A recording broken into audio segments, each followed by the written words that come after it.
భారతదేశంలో దొంగలు పడ్డారు. భారతదేశాన్ని ఓట్ల దొంగలు పడ్డారు. భారతదేశ ప్రజలందరినీ మోసం చేసి భారతదేశాన్ని రాబందుల్లా పీక్కు తింటున్నారు. ఇది నేనన్న మాట కాదు మిత్రమా, మన ప్రతిపక్ష నేత అయినటువంటి రాహుల్ గాంధీ గారు అన్నటువంటి మాట. ఆయన ఏమన్నాడో ఆయన మాటల్లోనే మనం విందాం, చెప్దాం, పాడదాం.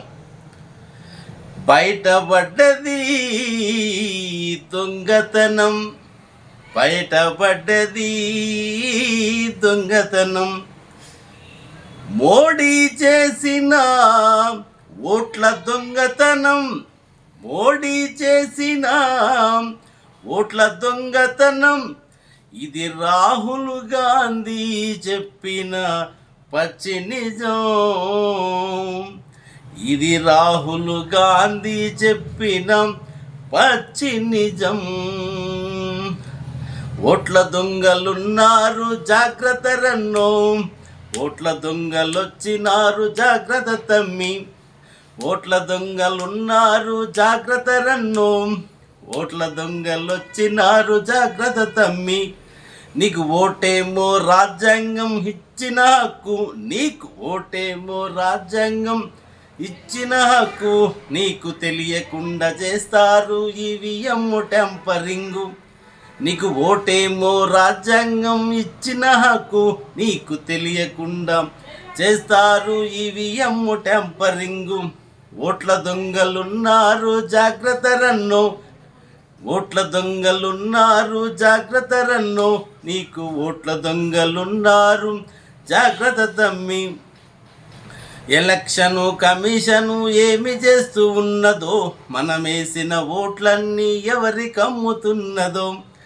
ఎలక్షను కమిషను ఏమి చేస్తూ ఉన్నదో, మనమేసిన ఓట్లన్నీ ఎవరికి అమ్ముతున్నది.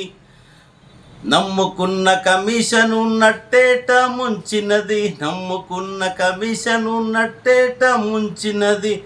రాబందుల చేతికి రాజ్యాన్ని చేసింది. ఓట్ల దొంగలున్నారు జాగ్రత్త రన్నో, ఓట్ల దొంగలొచ్చినారు జాగ్రత్త తమ్మి. భారతదేశంలోని ఓట్లన్నీ దొంగలించి ముచ్చటగా మూడోసారి అధికారంలోకి వచ్చి, మనమేసిన ఓట్లన్నీ పువ్వు గుర్తుకేనట, మనమేసిన ఓట్లన్నీ పువ్వు గుర్తుకేనట. మన చెవులో నా పువ్వు పెట్టి ఫూల్స్ను చేశారట.